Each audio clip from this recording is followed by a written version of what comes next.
बच्चों, हमारी कहानी जीने का अंदाज, जिसके कि हम प्रश्न उत्तर करने जा रहे हैं, अभी अभ्यास कार्य पे हैं। हम इसके अपरिचित शब्द और कहानी को भली भांति समझ चुके हैं। तो प्रश्न उत्तर में पहला प्रश्न है, मधुमक्खी क्यों करहा रही थी? तो जैसे कि हमने कहानी पढ़ी है, हम भली भांति जानते हैं, क्योंकि वह घायल थी, उसे दर्द हो रहा था और वो अपने घायल होने की वजह से करहा रही थी।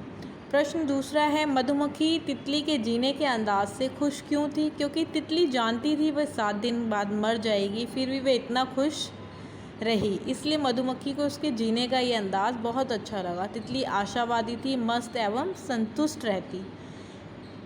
इन आशावादी के उसके विचारों के लिए तितली से मधुमक्खी बहुत खुश हुई और उसके जीने का अंदाज उसे बहुत भा गया और वो इस अंदाज से खुश थी।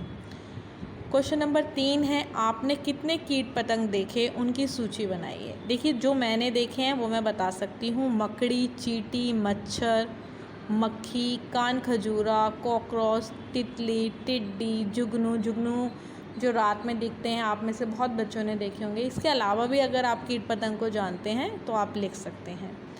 फिर आपसे प्रश्न पूछा गया है, क्या आप किसी ऐसे इंसान को जानते हैं जो हमेशा खुश रहता है? अगर हाँ, तो उसके बारे में लिखिए। देखिए, हर किसी के जीवन में अलग अलग तरह के इंसान होते हैं। हर किसी के जीवन में अलग अलग तरह के इंसान होते हैं, तो इसका आंसर भी क्या है, अलग ही होगा। तो मेरे जीवन में जो इंसान हैं जिन्हें मैं जानती हूँ, मैं उनके बारे में बताऊँगी, और आप जिन्हें जानते हैं आप अपने आंसर में उनके बारे में बताएंगे। तो जो मेरे जीवन में ऐसे हैं वो मेरे पिताजी थे। उन्होंने मुझे ये सिखाया कि निरंतर प्रयास करते रहें अपने जीवन में, वो भी खुश रहकर, और अपने सारे काम निपटाएं। वो बहुत ही आशावादी इंसान, कभी भी ऐसा नहीं सोचना कि हाँ कि इतना बुरा हो रहा है लाइफ में, या मैं इतना एज्ड हूँ, या मैं बीमार हूँ। मतलब आशा लास्ट टाइम तक बनी रही। तो मैं ऐसे इंसान के तौर पे अपने पिताजी को जानती हूँ, जो कि बहुत ही आशावादी इंसान थे और हमेशा खुश रहते थे।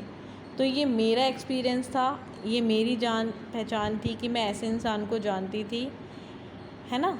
अगर आपकी लाइफ में कौन है ऐसा, आप उनके बारे में ज़रूर बताएंगे, और कमेंट के माध्यम से भी बताएंगे, और अपनी अभ्यास पुस्तिका में भी लिखेंगे कि ऐसा इंसान आपके जीवन में कौन है जो हमेशा खुश रहते हैं।